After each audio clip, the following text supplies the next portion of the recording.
So right now we are in what some people are calling the golden age of innovation, but they say that about every technological shift there is pretty much. So internet, smartphone, now AI.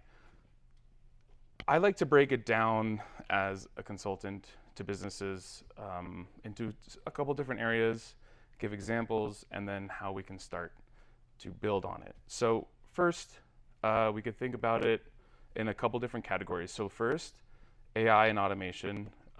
You can automate those routine tasks that you do every day, every month, every week that take away from what you like doing as your business, your service. So things like document sorting, report building, proposal creation, these things you can build a workflow to analyze documents, have the AI learn what the document is, sort it in a certain way, build reports on it, and even create proposals. It's super powerful, and it's getting more and more intelligent as we go. Another aspect to it is enhancing the customer experience. So things like chatbots on the websites. We all know that a lot of those chatbots used to just no one clicks on them, but now you can actually they're actually a lot smarter now. You can integrate things like inventory, promotions, tracking, lead generation, stuff like that on your website, and they're not expensive to build. And more recently, AI voice agents are coming out, so you can actually integrate these chatbots, link them to a phone number that people can call your business, and then you can have a very real sounding voice agent do things like scheduling and inventory updating and stuff like that. Another category would be market reach or business development, really. So now tools like Perplexity and ChatGPT search are very capable. They can search the internet. You can use them to find new markets. You can use them to understand new markets. You can use them to create plans around the development of these markets and different aspects of your business that you might want to grow. So let's take the example of a boutique retail store, like a local one. They might have a simple chatbot on their website. You can now connect this chatbot to, your business's FAQ sheet. So store hours, product. You can actually connect it to your database of your products, your Excel spreadsheets, your Airtables, what have you, and it will be able to go through and tell the customer online, if you have availability or not. Maybe you have promotions. In general, it can enhance this retail store's shopping experience. Now you can actually connect it to an AI voice or AI agent that can actually talk to them over the phone, so you can go back to doing what you like doing and dealing with customers instead of being on the phone the whole time. Small accounting firm. We have a bookkeeper in the back. Client onboarding, always a pain. Getting the documents from them. You can set up AI workflows to, like let's say client emails you a bunch of documents. The AI can go through and see the documents. Are they signed? Is this the right document? They can actually send back a follow-up email. Hey, we need this document. You didn't sign it correctly, saving you guys a lot of time. So if you haven't, whether you're dipping your toe in or whether you're already a power user, I would say the first level of getting involved with this is just using the free or low-cost tools, ChatGPT, Perplexity. A lot of these are free. All you have to do is create an account, and you'll see benefits immediately. If you start using them daily, you'll start to learn how to talk to them. You'll start to learn their limits, and it'll be very helpful. I guarantee it. And as you're doing that, one of the things to really think about is trying to identify your pain points as a business and how these tools, as you use them, can maybe help alleviate those pain points. So you don't have to start automating your whole business, but maybe little by little, you find a pain point and maybe, there's a solution there, and we can bridge that gap. Just like with any technology,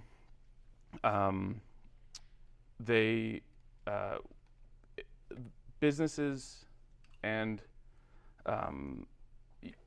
we want to be able to set up as a business, you want to be able to set up a protocol to adapt to all this technological shifts. So the internet, smartphones, location-based business models, those were all large leaps forward for businesses that changed business models. So how do we adapt to these technological shifts? AI itself is a pretty big one, arguably much greater than the internet. And if you don't adapt, you might fall behind. But the great thing is, unlike the internet, you don't have to be a large corporation. You don't have to be a large company with unlimited funds to really get the use out of this.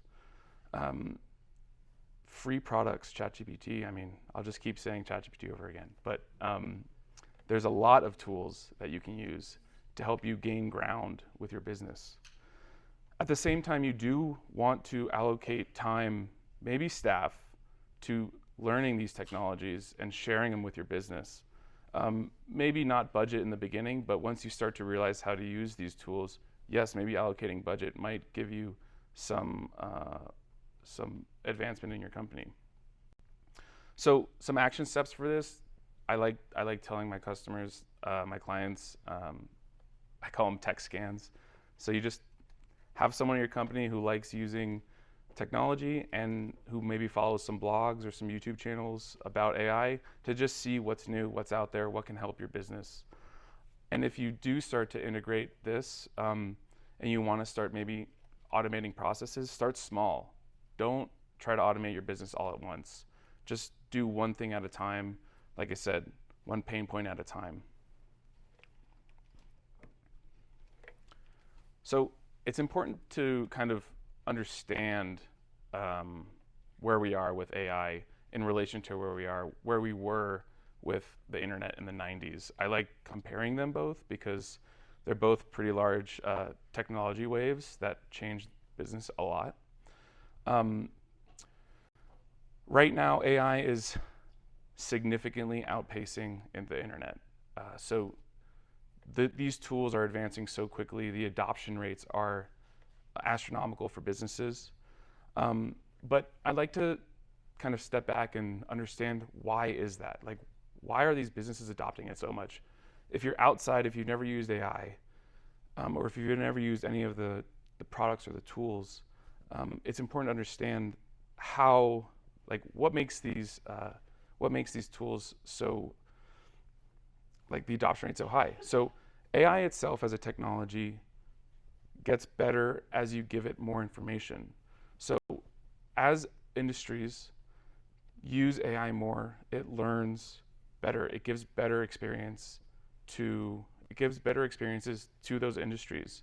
So as industries use the AI gets better, then the customer experience changes because of this. So you're essentially creating new standards within the industry because of this exponential growth of use of AI and the growth of the AI. So, and that in turn is changing entire sectors and redefining the expectations for those sectors. So what does that mean for us as small businesses and medium-sized businesses? It means that the competitive landscape is small. I mean, it's the competitive landscape is shifting very quickly. So you don't have a lot of time compared to the internet in the past, in the 90s, when the internet started coming out. You had time to adapt. Now, if you don't adapt, if you don't start getting involved in this, you might be outpaced by a competitor who is using this, because the productivity gains are so significant. For all the data people who like data, here's just a chart I made outlining adoption rates and industry advancement for both the internet and AI. Generally, the blue line you can see on the bottom is in the internet growth and adoption rates. The green lines are adoption rates and advancement rates for AI now. So we're at year 3 right now. And you can see that 75% of businesses in key industries are already have adopted AI within their business processes, compared to year 3 of the internet was about 50%. So, and that adoption rate is growing significantly. So the competitive landscape is shifting quickly, and it's not really like a doom or gloom scenario. It's just, I recommend all my clients to start really engaging with this, because it's not really going anywhere. So how do we not get left behind? As businesses, I suggest avoiding siloed innovation. What that means is, don't think of this as an IT project, but think of it as everyone on your team gets access to this and uses this. These tools can be used for every department. It's like an information game changer. You can ingest information, you can use information a lot quicker. Don't think of this as one tool. So yes, you have chatbots. Yes, you can have an automation, but you can have multiple things within your business. You can use it for research. You can use it for automation. You can use it for chatbots as well. I like recommending to create an AI roadmap. So think of your pain points. Think of maybe within a year what you might want to accomplish, what pain points you want to touch, and then how can we build a bridge to satisfying each of these pain points through AI, through automation. And then, of course, fear of AI is the worst, because you will not embrace it. So education is what fights fear, and it's very important to just accept it and learn about it, use it, read articles, watch YouTube videos. It's here to stay, and it will make your companies very productive and hopefully profitable. So some hard strategies for successful adoption. First, I like the term champion. So everyone in their company should have an AI champion, someone who maybe it's the owner, maybe it's you, maybe it's an intern, maybe it's someone who's obsessed with the internet. Someone who will go out there and find new things that might be able to help your company, bring them back. You always want to encourage experimentation with these tools, because you don't know the limits of them until you actually use them. You can also invest in AI workshops. You can hire, people in the field to come, give talks like this.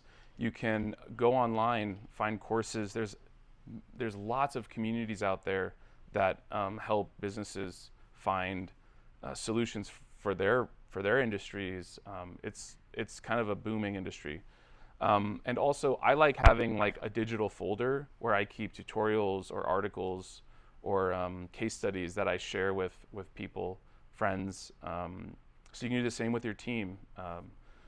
And in general, this culture of innovation is very important with this, because the tools, these tools, they're not. You can kind of customize them however you want. So if you create incentive programs, let's say you want to create an automated process. Maybe your teammate, whoever on your team has the best automated process, gets something, and that might save a lot of time for your business in turn, and could make it much more profitable.